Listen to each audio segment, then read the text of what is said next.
Hello everyone, আশা করছি সকলেই অনেক ভালো আছেন।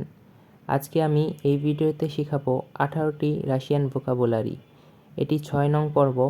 প্রথম 5টি পর্ব দেখে না থাকলে আমার ভিডিওর প্লেলিস্টে যেয়ে দেখে আসতে পারেন।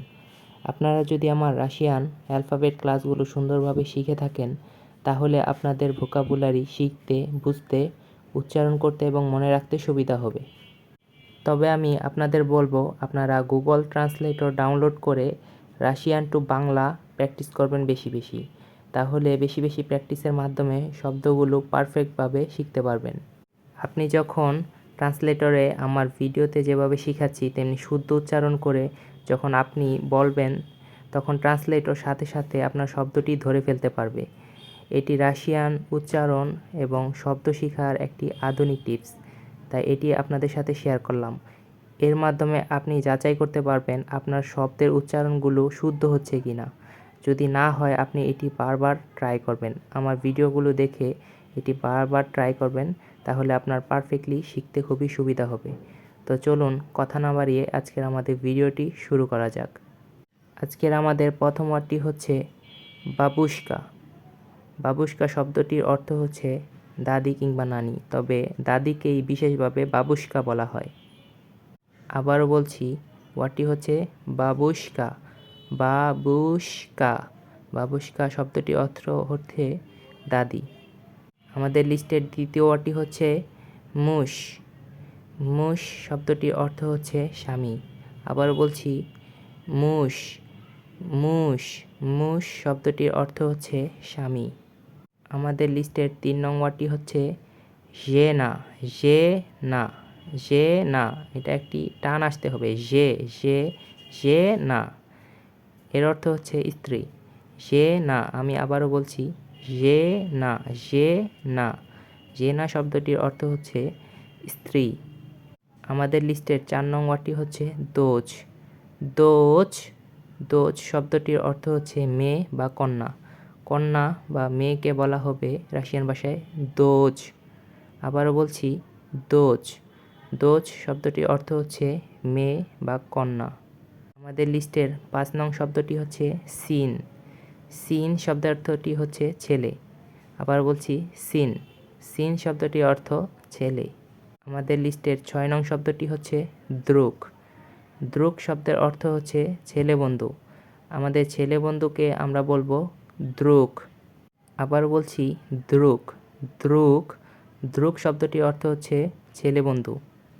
আমাদের লিস্টের 7 নং ওয়ার্ডটি হচ্ছে পাদ্রুগা। পাদ্রুগা পাদ্রুগা পাদ্রুগা শব্দটির অর্থ হচ্ছে বান্ধবী বা মেয়ে বন্ধু। মেয়ে বন্ধুকে আমরা রাশিয়ান ভাষায় বলবো পাদ্রুগা। আবার বলছি, পাদ্রুগা।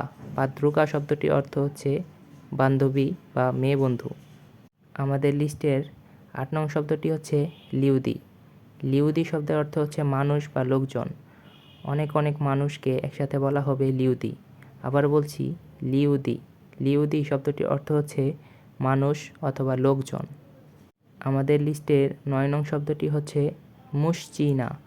মুশচিনা মুশচিনা মুশচিনা শব্দটির অর্থ হচ্ছে পুরুষ। পুরুষ মানুষকে রাশিয়ান ভাষায় বলা হয় মুশচিনা। আমি আবারও বলছি, মুশচিনা। মুশচিনা শব্দটির অর্থ হচ্ছে পুরুষ। আমাদের লিস্টে 10 নং শব্দটি হচ্ছে জেনশিনা। জে এরকম একটা ভিতর থেকে টোন আসতে হবে। জেনশিনা। আমি আবারও বলছি, জেনশিনা। জেনশিনা শব্দটির অর্থ হচ্ছে নারী।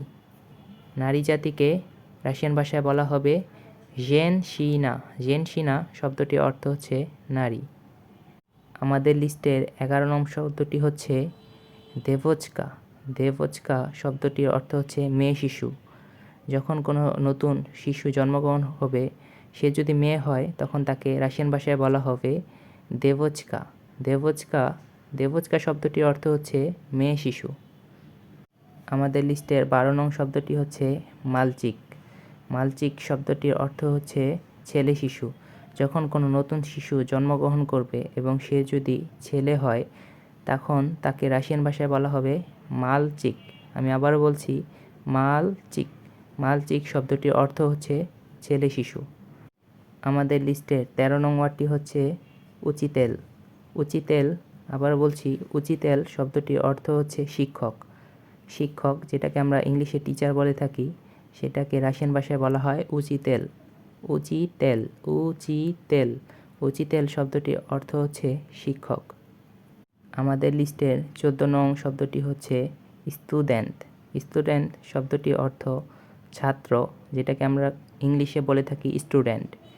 স্টুডেন্টকে রাশিয়ান ভাষায় বলা হয় স্টুডেন্ট। স্টুডেন্ট শব্দটির অর্থ হচ্ছে ছাত্র। দুইটা অনেকটা সিমিলার হলেও একটু ভিন্ন, স্টুডেন্ট আর আমরা ইংলিশে বলে থাকি স্টুডেন্ট। স্টুডেন্টকে রাশিয়ান ভাষায় বলা হয় স্টুডেন্ট। আমাদের লিস্টের 15 নং শব্দটি হচ্ছে উচেনিক। উচেনিক শব্দটির অর্থ হচ্ছে শিক্ষার্থী। আপনি একজন টিচারের কাছে সবসময় উচেনিক। উচেনিক শব্দটির অর্থ হচ্ছে শিক্ষার্থী। কিন্তু যদি আপনাকে কেউ জিজ্ঞাসা করে আপনি কেন রাশিয়াতে এসেছেন বা আপনি কি করেন, তখন আপনি বলতে পারেন ইয়া স্টুডেন্ট, মানে আমি একজন স্টুডেন্ট বা শিক্ষার্থী। আমাদের 14 নং ওয়ার্ডটিও যেমন স্টুডেন্ট, 15 নংটি হচ্ছে উচেনিক। দুইটা একটু ভিন্ন হলেও স্টুডেন্ট এটা আপনার পেশা বোঝায়, আর আপনি যে একজন পড়াশোনা করছেন এটা আপনার টিচারের কাছে উচেনিক। উচেনিক শব্দটির অর্থ শিক্ষার্থী। আমাদের লিস্টের 16 নং ওয়ার্ডটি হচ্ছে class.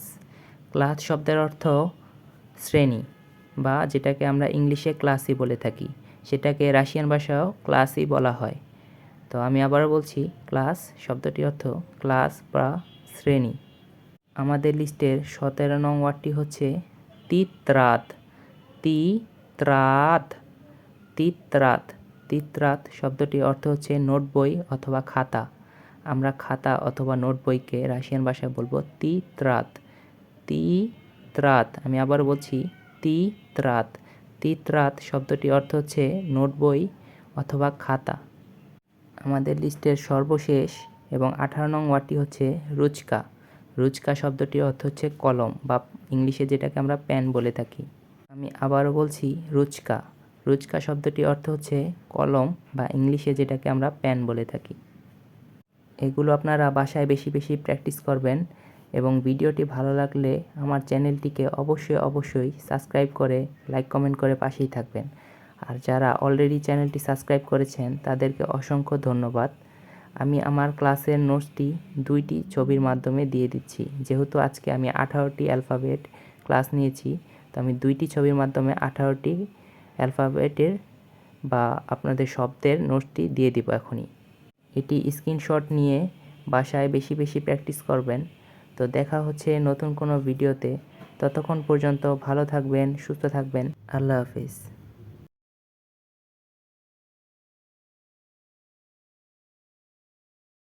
If you like this video, please subscribe my YouTube channel, and thanks for watching this video.